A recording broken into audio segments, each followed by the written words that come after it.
Good morning, friends around the world.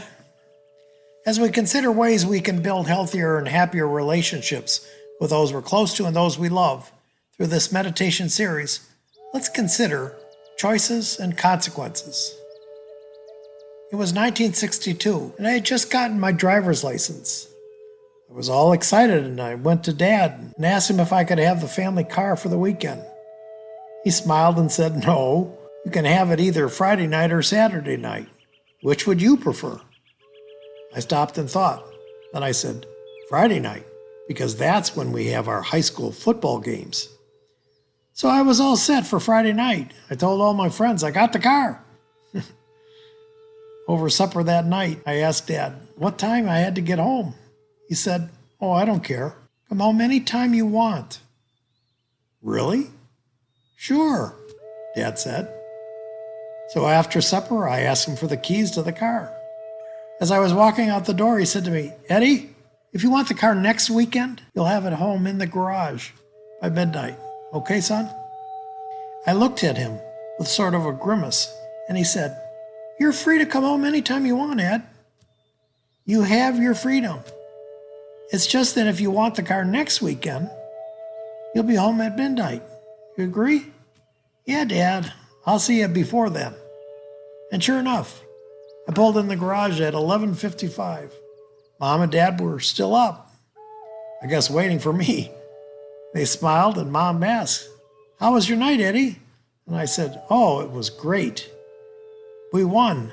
And then we all went over to Dunkin' Burgers and hung out. Dunkin' Burgers was just like McDonald's before McDonald's ever existed. So for each Friday night, I got the car, and each Friday I got home before midnight.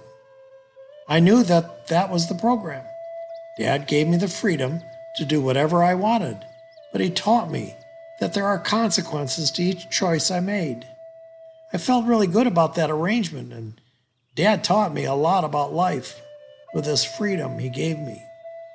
And then one night I came home at 12:15. I ran in the house, and sure enough, Dad was up, waiting for me. I said to him, "Oh, Dad, do you know what happened?" "No, what happened?" "Are you okay?" "Oh, I'm okay, but blah, blah, blah, blah, blah, blah, blah. Blah, blah, blah, blah, blah." And he said, "Oh, no, that's terrible, Eddie. I'm sorry." "Yeah, Dad, can I get the car next weekend?" "No," he said. "We have a deal, right? Get the car home by midnight, you get the car next weekend.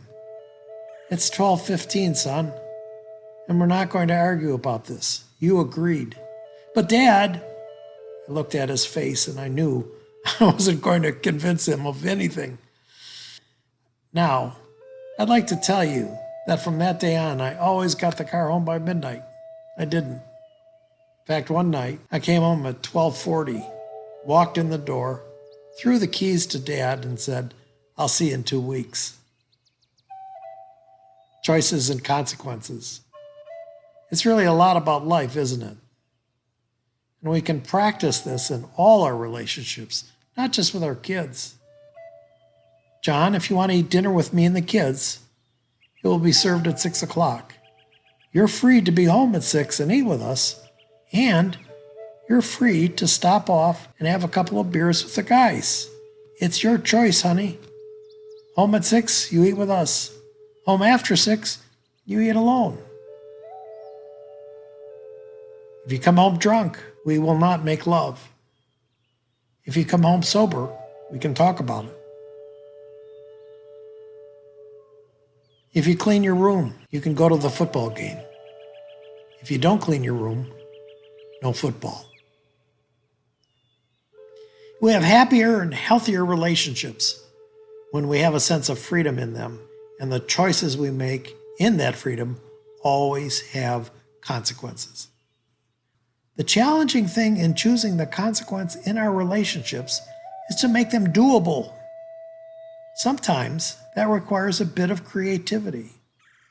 We should also strive to make them short-lived. Yes, some choices we make in life have long-term consequences, but in building bridges in our relationships so that they are happier and healthier, it's what we seek to accomplish. Let's spend the rest of the time we have together thinking about choices and consequences. Maybe use this time to consider the walls that might be present in any of your relationships and contemplate if the absence of freedom is how that wall got built.